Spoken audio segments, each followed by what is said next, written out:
¿Qué podrían tener en común un faraón del antiguo Egipto, un monje de la Edad Media y un cervecero de nuestro barrio? Pues la respuesta, claro, está en el vaso. Hoy vamos a abrir una de las historias más fascinantes, la historia de la cerveza. Y para empezar, lanzo una pregunta. ¿Qué puede unir a los sumerios de hace miles y miles de años con los maestros cerveceros de hoy en día? Pues, como vamos a ver, muchísimo más de lo que nos podríamos imaginar. Y es que no estamos hablando de una moda, de algo pasajero. Estamos hablando de una bebida con como mínimo 6.000 años de historia. Es literalmente un legado líquido que ha acompañado a la humanidad casi desde el principio. Bueno, pues nuestro viaje arranca aquí, en la mismísima cuna de la civilización. Porque en aquel entonces la cerveza no era un capricho, era un pilar de la sociedad, tanto para los dioses como para los faraones. A ver, fijémonos un momento en esto. Hacia el 4000 a.C. ya tenemos las primeras pruebas en Mesopotamia. Unos milenios después, en Egipto, la cosa va a más. No solo se bebía, es que se usaba como salario para los que construyeron las pirámides. Y para el 1800 a.C., los sumerios hasta le dedicaban himnos a Ninkasi, que era su diosa de la cerveza. Casi nada. O sea que esto nos deja muy claro que la cerveza era mucho más que una bebida para refrescarse. Era un alimento básico, casi como un pan líquido, vaya. Funcionaba como moneda de cambio para pagar sueldos y, por si fuera poco, era una ofrenda sagrada en los rituales.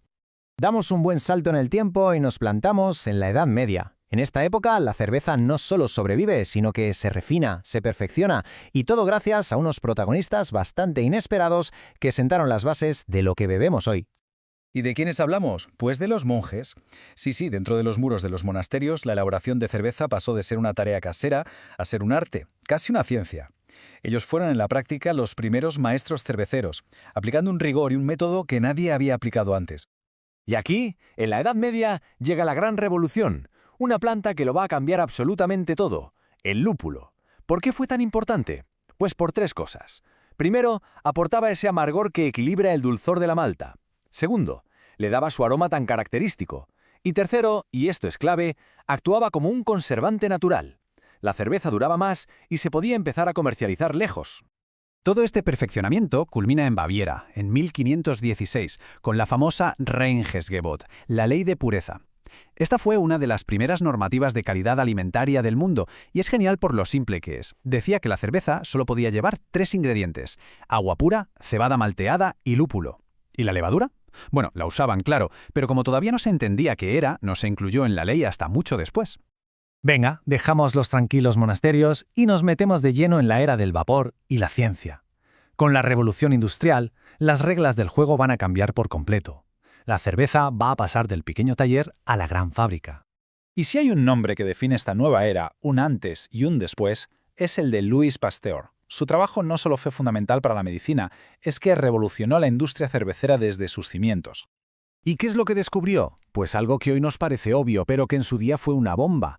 Pasteur demostró que la fermentación no era una reacción química espontánea, como se pensaba. No, era un proceso biológico, causado por unos bichitos vivos, unos microorganismos, la levadura. Entender esto fue, para los cerveceros, como si de repente alguien encendiera la luz en una habitación que llevaba siglos a oscuras. Y claro, las consecuencias fueron brutales. Al entender qué era y cómo funcionaba la levadura, se pudieron cultivar cepas puras, se pudieron eliminar contaminaciones que antes arruinaban producciones enteras, y eso trajo por fin una calidad y un sabor consistentes. Lote tras lote, la cerveza sabía igual. Esto, por supuesto, abrió la puerta a la producción a gran escala. Y gracias a este control sobre la levadura, nacen oficialmente las dos grandes familias de cerveza que conocemos. Por un lado, las ale, que usan levaduras que trabajan a temperaturas más bien cálidas y en la parte de arriba del tanque. Y por otro, las lager, con levaduras que prefieren el frío y fermentan abajo. Prácticamente todas las cervezas del mundo pertenecen a una de estas dos familias. Pero ojo, que todo este éxito industrial tuvo su cara B. La producción masiva trajo consigo una estandarización, una pérdida de variedad y una amenaza que casi se lleva por delante la diversidad cervecera para siempre.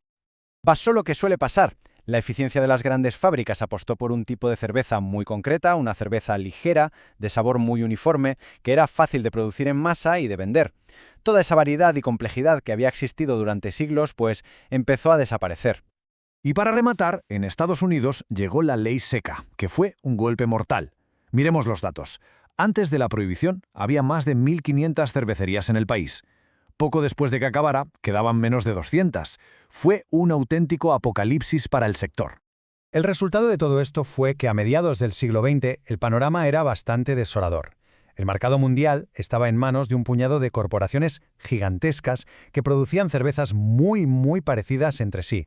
Pero justo cuando parecía que todo estaba perdido, que el sabor único se había extinguido, surgió un movimiento desde abajo, desde los garajes y las pequeñas cocinas, una vuelta a los orígenes que lo iba a cambiar todo de nuevo, el renacer artesanal. Porque ante ese panorama de gigantes industriales y de sabores todos iguales, la pregunta era inevitable. ¿De verdad era este el fin de la diversidad en el mundo de la cerveza? Pues la respuesta fue un no rotundo. De hecho, fue todo lo contrario. Fue el comienzo de una auténtica revolución, una rebelión de pequeños productores que se negaban a aceptar esa estandarización. ¿Y cuál era la filosofía de esta revolución? Su manifiesto, pues muy sencillo. Se trataba de recuperar métodos de toda la vida, pero también de experimentar, de usar ingredientes locales, de probar nuevas variedades de lúpulo. Se volvió a poner el foco en el sabor y la creatividad por encima de todo y en conectar con la comunidad local. Y esto nos lleva de vuelta al principio de todo. La cerveza es, en esencia, eso, una historia líquida que conecta nuestro presente con el pasado más remoto. Los cerveceros artesanales de hoy son los herederos directos de aquellos monces medievales y de aquellos sumerios. Han mantenido la llama viva. Bueno, hemos recorrido 6.000 años de historia en solo unos minutos, desde las ofrendas a los dioses hasta las microcervecerías de barrio.